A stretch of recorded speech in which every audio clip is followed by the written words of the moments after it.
Hey everyone, Hurricane Liz here, back for another Professor's Podcast. And with me, as usual, the man, the myth, the legend, Howie Tyan. Howie, we're going to go to you in a second, but this guest that we have on today is a second-time guest. Now, people absolutely went crazy over his last speech at PPE 1.0. And so, as a result, we have brought him back. And let's face it, Howie, I talked about this in another podcast, but every single month in Amazon with what's happening and what's evolving, it's almost like a dog year, or 7 years is a dog year. I mean, so much has changed since we last saw him, which was almost maybe a year ago, I want to say, Howie. So is that about right? Is that how you see Amazon evolving, as if it's aged in dogs? I mean, actually, it's exactly almost a year, a little bit since the last time I saw Tarik in Prague. So that was almost a year. And then the last time we saw him, or we were with him on the PP 2.0, he was a panelist we were talking about AI and how will it affect Amazon selling in the future. Right. And he spoke at the PPE 1.0, which was way back when. But would you agree with what I said, that Amazon evolves almost as quickly as a dog ages? I would say probably probably. It's quick. So I don't know exact date. 3 to 6 months. Stuff changes. Yeah. So we definitely got a lot to talk about with Tarik today. But before we get into it with Tarik, I want to remind you guys, we are about to hit PPE 3.0 on February 15th and 16th, and that will be live from the comfort of your own home. I will give more details about that at the end of this. And also remind you guys that PPE 1.0 and 2.0 were a huge raging success, thanks to speakers like Tarik and a lot of other Amazon sellers, including sellers that have made upwards of as much as $50 million a year. We've had two $50 million a year sellers so far, and this time is going to be an absolute just mind-blowing experience, for the simple fact that Howie went above and beyond, and this time recruited a $150 million a year seller, as well as a $20 million a year seller who we happened to interview yesterday. And then, hallelujah, glory be to whoever it is that you believe in, but he finally got a female speaker, and guess what? This is no slouch. This lady makes upwards of $20 million per year. And she's going to be talking about some terrific things, which is primarily more than likely going to be about really scaling a business. So we had a brief conversation with her yesterday. How pumped are you for Lana's talk coming up at PPE 3.0 on February 15th and 16th? Well, really pumped, because she actually learned a lot from the $700 million seller that came over to our event in Las Vegas that one time. And guess what? Our Lana was there listening to how he actually scaled. So she probably used a lot of the stuff that she learned and scaling her business now to $20 million.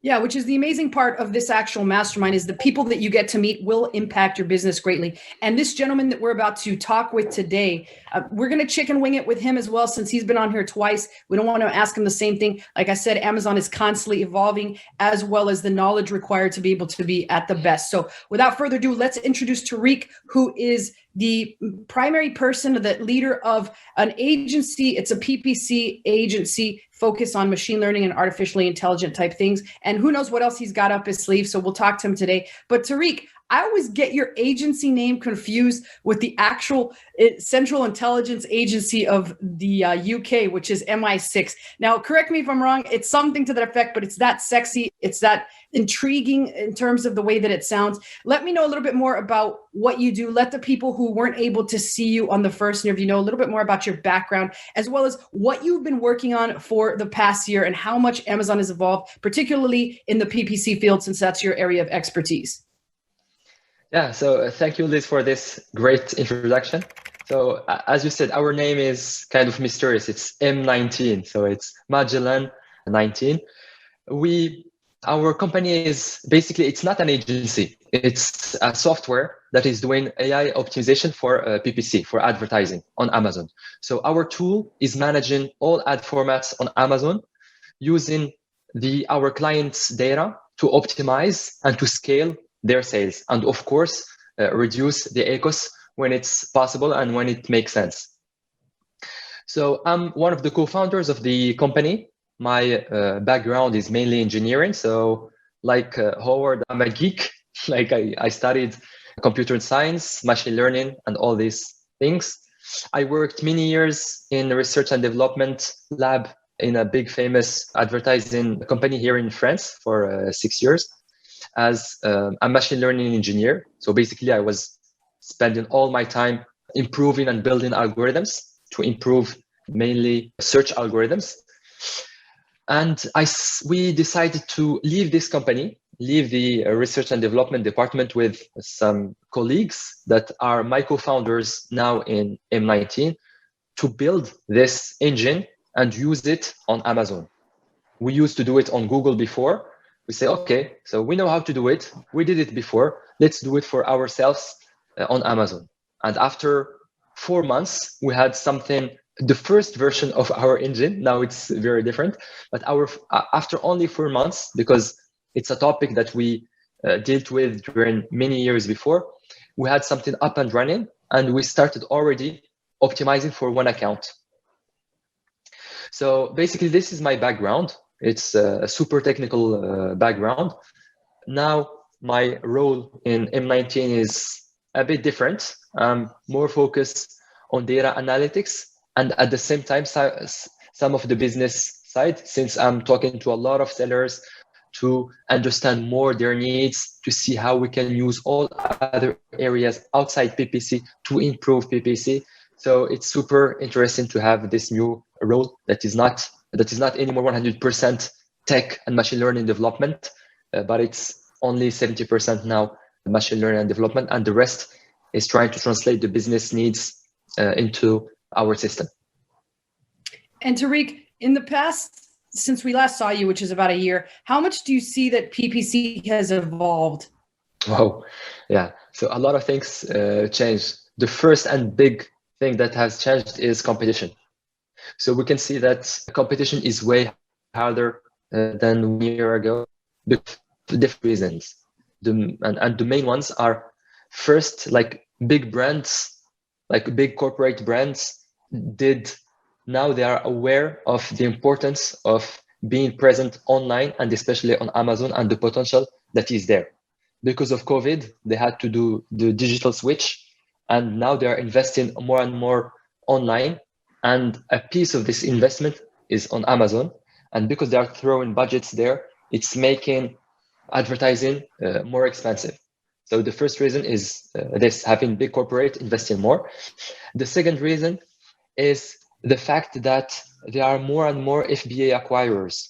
So instead of having a lot of moms and dads sellers, like small sellers spreads over the world, now we are starting seeing some big corporations that are acquiring these small brands, operating them professionally with experts, putting money and advanced tool to operate.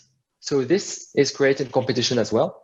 And this is injecting more and more money in this ecosystem. And the last thing is the fact that just Amazon is evolving also, like all what they are providing, like the different ad formats, the different ways of optimizing, the different things that you can play on and change either through the API that all service providers or tool providers are using like us, or even directly in Seller Central. And as we were discussing with Howard last time, now like one of the big focus of Amazon is to give a big push on the DSP side, and they're trying to put more and more DSP sites and feature in self-service directly in Seller Central. So just the difference between today and last year, there are more ad formats that are eligible for like accessible for everybody. People can invest easily on them without going through third-party service providers like us or agencies or whatever. So it makes it easier to invest. And this is a big change compared to before. Right, absolutely. Howie, anything to add on that, since you kind of always have your ear at the cusp of what's going on with Amazon in terms of PPC? Well, Amazon, of course, I think a lot of people will know that Amazon's going to actually making a lot of money off of the PPC or sponsored products and all that ads that they're doing right now. They're always expanding their ads network, and they're doing a lot more about video ads and stuff. So I see a lot in regards that they're gonna push a lot of the DSP, like what Tarik says, over to the self-managed side for the sellers, which would probably be easier for them now for the attribution side, because it's kind of hard for right now sellers to be able to attribute the exact sales by which venue of ads that they kind of use to push the products. Using like DSPs and sponsored, you can actually commingle the sales. Yeah, exactly. As you said, there are more and more ways of doing sponsoring. So it's making sales attribution even harder. And maybe this is why they are pushing also harder the sales attribution side. And by the way, as we were discussing again also on this topic, they are even now opening sales attribution between Google Ads and Amazon, where you can be doing your Google Ads and tracking your sales on Amazon. And this is a first step toward what Howard was just describing, the fact of having multiple channels of advertising, and you want just to know exactly which channel you want to attribute these sponsored sales to. And because of all this, it's making it more and more complex. And yeah, so there is more and more tools to develop on our side as service providers, and also on agencies to help and bring expertise to brands who don't in-house this expertise, etc., etc. So I think it's a super exciting year that is in front of us because of all these changing things that are happening. Yeah, Tarik, since you had a lot of experience working on the Google side of things, and now you're obviously you're in the Amazon side of things, and there's been a lot of, it's very apparent to the people that work with Google and then now with Amazon that Amazon has mimicked a lot of what Google's done with their algorithm in terms of indexing and all that good stuff. And they've kind of mimicked exactly what's Google's done with all that. But do you feel that they're doing the same thing in their algorithm with the advertising that Google's done, since you have the background in both Google and Amazon? Yes, they are kind of following the steps of Google, but they are way behind them in terms of years. So Google, they start basically like more than, 8 or 10 years before Amazon in this area. But the main and big difference between the two, that is making our life harder as tech guys or agency service provider, is the ability to do A/B testing. So Google, from almost day one, with all their APIs and the services they were providing, it was feasible and easy to do A/B testing where you were using their advertising. So you can create different campaigns and you can decide this group of campaign will be in one population, the other one in the other population. So as you can run and test two different strategies, and you can scientifically assess and be sure 100% which strategy is better than the other. The main difference with Amazon is not providing that. So you cannot do that type of clean split testing. And it might seem not that important, but when you are developing strategies, working on strategies, it's really crucial. And without that, it's almost impossible to assess 100% which strategy is better than another one. And it's also very hard to reverse engineer how their algorithms are working. Because in my past company, we were working on internal algorithm for this company, and it's equivalent to me working on Amazon side. And these algorithms are so complex and are using so many inputs of data that are evolving all the time. And they have internal team that working on them all day, all week, all month. So it's super hard to follow what these algorithms are doing, because first, they're evolving. The algorithm itself is changing. The inputs that are put in it are changing. Plus, the definition of how they work is these algorithms are learning every day. So every day, the output of these algorithms, these models, are different. But the main big difference is the ability of doing A/B testing that is not feasible on the Amazon side, that was in the AdWords side. And it was helping a lot do developments and check what's working and what it's not.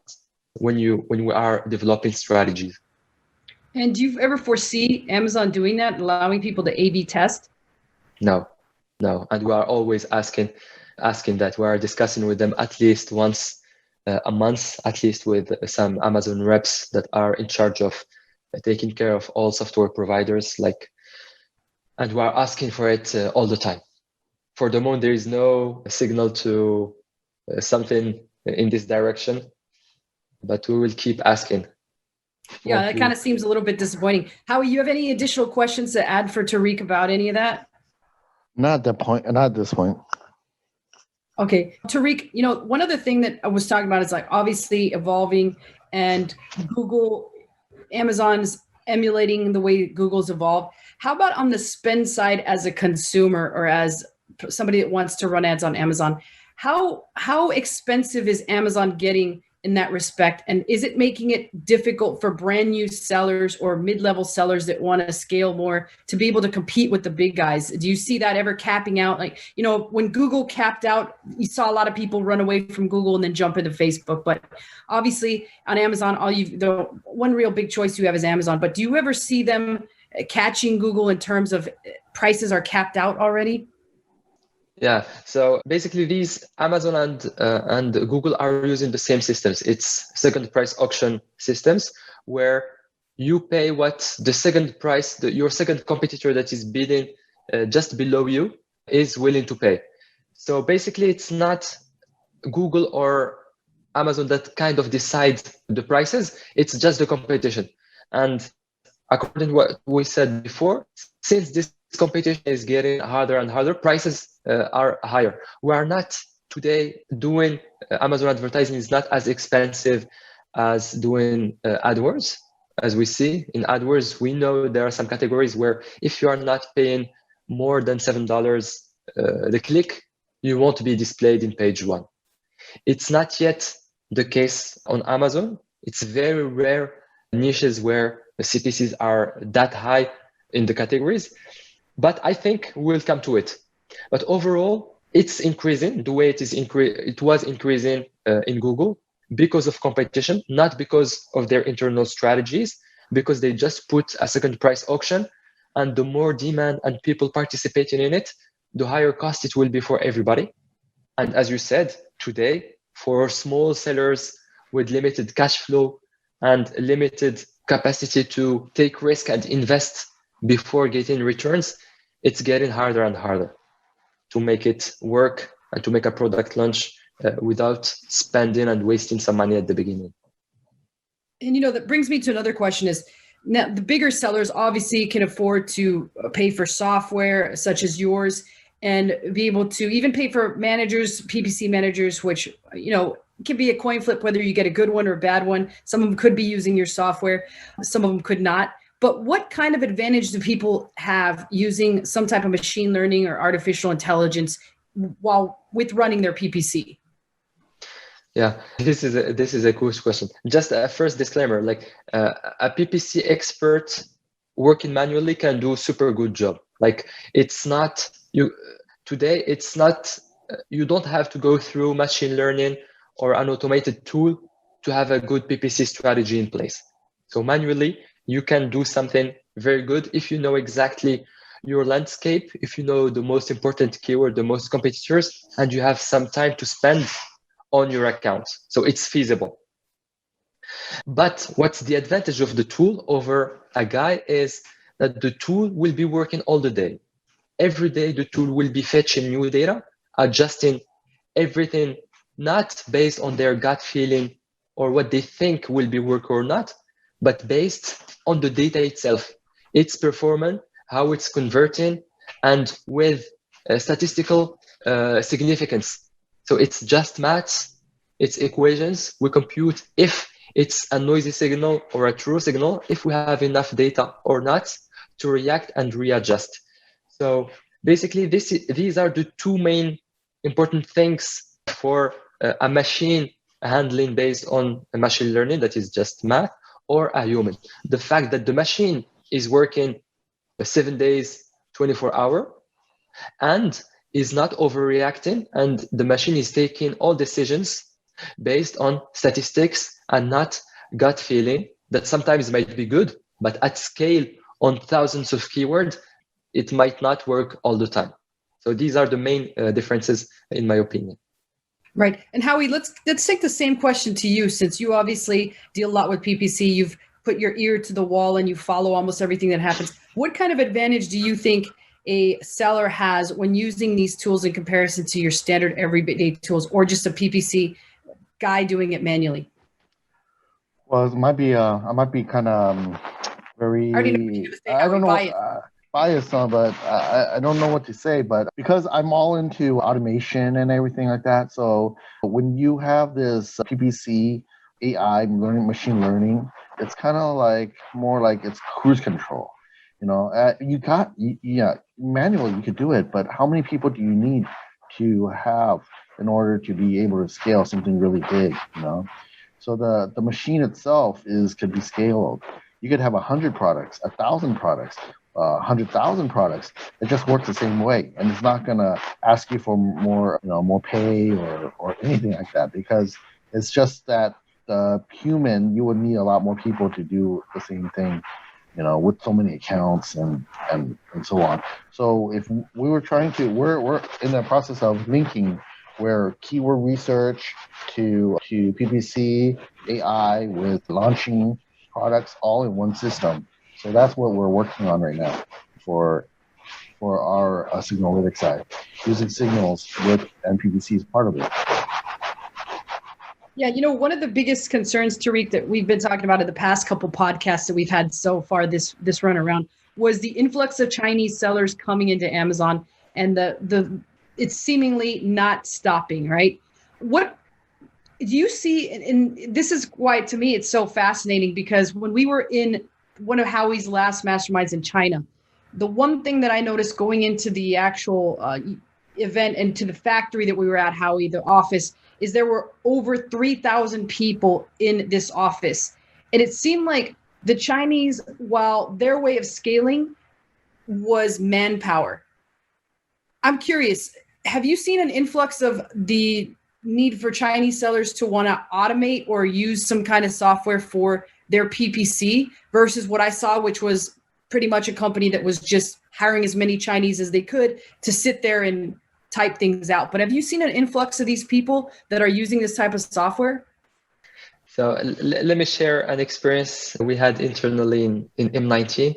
We had a client that I think the brand is Chinese and the client is Chinese, and he was operating from China. And it's not like most of our clients where it's at most 20 people working, between 1 to 20 people working in the company. There were a lot of them. So we can see that he has a lot of manpower available. It was a big brand.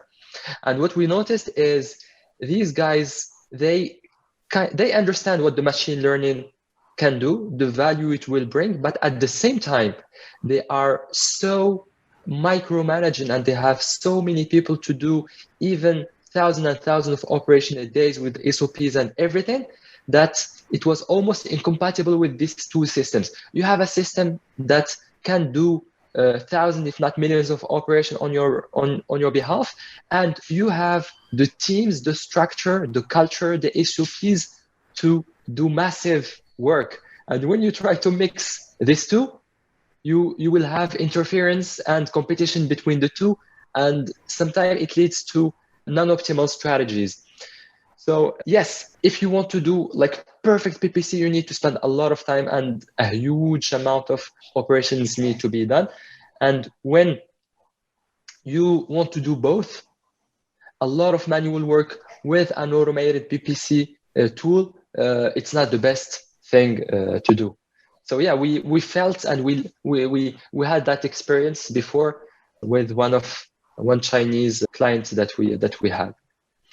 Howie, same question for you, Howie, because I know you also have a lot of experience working with Chinese sellers, but do you see any of them ever attempting to adopt this, or do you see them already adopting this? Because like I said, what I saw in the factory, and you were there with me, is just 3,000 people doing things that could have easily been automated, but yet they still chose to go with manpower.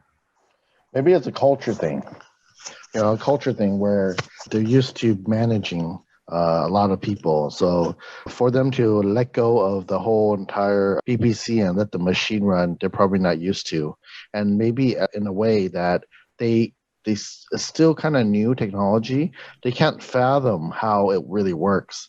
So they think that there's a lot of loopholes, that is not a lot of bugs or a lot of things that the AI is not really looking at.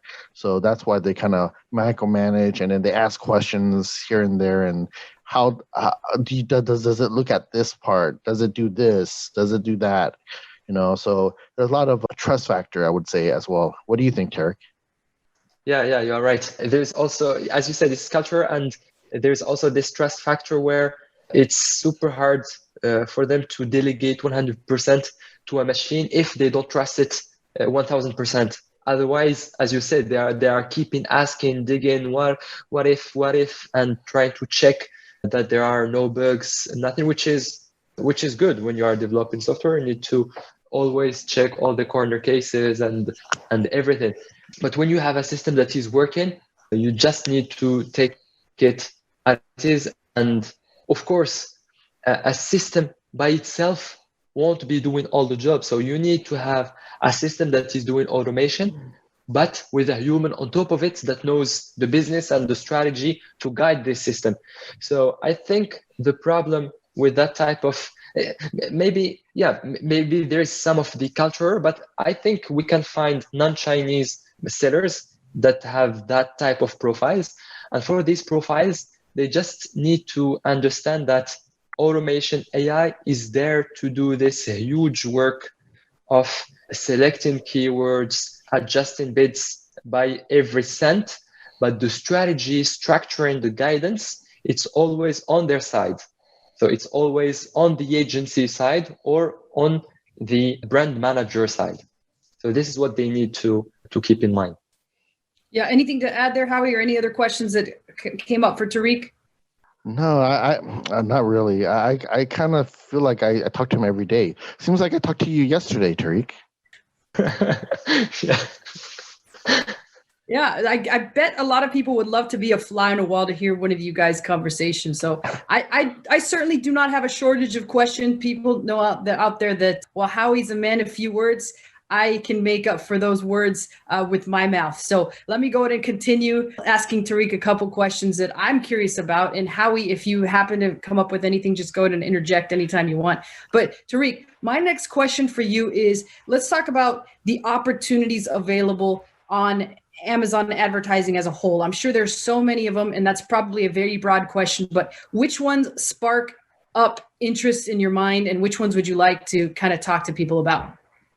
Okay, so to be completely honest with you, there are less and less opportunities. So even when I've hearing people talking about sponsored brand video as a huge opportunity, DSP as a huge opportunity, where there are a lot of sales to go get easily.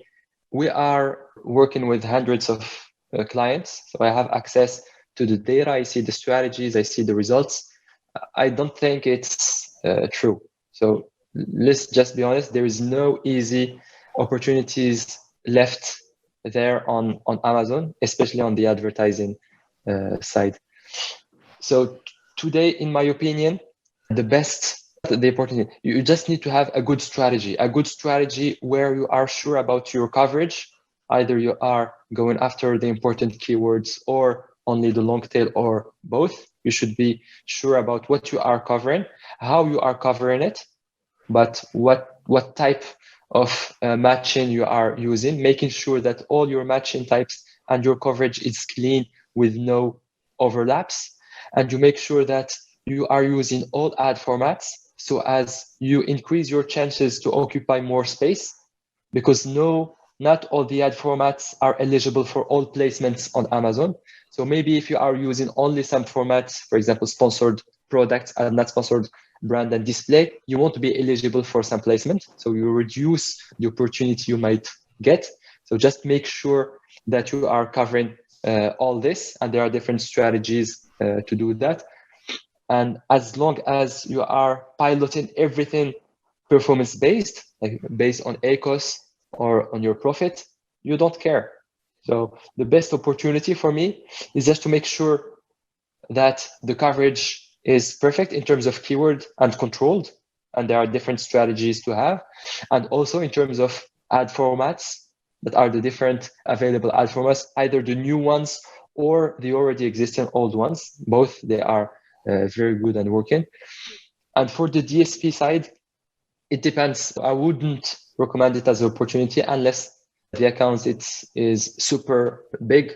By super big, I mean making more than 5 millions a year. And in this case, yes, maybe you could consider going for DSP to go fine tune all the opportunities you can get from PPC. Anything to add there? Well, I do agree with Tarik. It is getting harder and harder. It's like when I started 2009 on Amazon, it was pretty easy. You just throw some products up and it would sell. And now it's getting harder. Now when you throw a product up, you might be lucky if you could get one sales because you still have to rank those products now. So ranking it is costing a lot more. Before you could do promotion codes. Now you're doing rebates, a lot of rebates. That's 100%. And then now, like, there's all these PPCs now getting cost more and more with big brands, like what Tarik was saying before. You're going to cost more, and then then the second bid price, everything is going to drive upwards, as well as more and more people coming in. You're talking about Chinese coming in. You're talking about everyone because of the pandemic. Everyone's been putting out courses saying, "Hey, go to do Amazon." If you go on TikTok, they say, "Go to do Amazon." So it's kind of hard to, not like before. So if you guys want to start and make some money, at least not lose as much money to rank the same product, to sell the same product, it's best to do it as soon as possible. And do it if you could, do it with a lot of money, so resources, so you could do it all at one time. Right. And absolutely, that's some good opinions from both of you. I kind of agree with you. It gets less and less opportunity as time goes on. The barrier for entry gets higher and higher, and people just don't understand that. They think, or they're sold the fact that Amazon is still the biggest e-commerce platform out there, and it's pretty easy to sell. But that certainly isn't the case nowadays. As Howie said, 2009, those days are long gone. But Tarik, let's talk about, you've already spoken about PPC at a previous event. It was a lot of little details about PPC, and I saw the talk twice. I just don't recall the name of it. But this time around, what have you planned out to potentially talk about on this PPE 3.0? So there are a lot of very trendy subjects nowadays. One of them is sales matching. So the more and more formats you have available on Amazon, plus the more and more channels you are using, you need to understand perfectly how sales attribution is working on Amazon. And understanding that can help not looking at only your sponsored products, sponsored sales. You will be looking at your sponsored sales, your organic sales, the mix of the two, and linking that to the profit. So by understanding how the sales matching is working on Amazon, you will have a better understanding on which format to use, how to use them, how to do the math to decide which targets you want to have.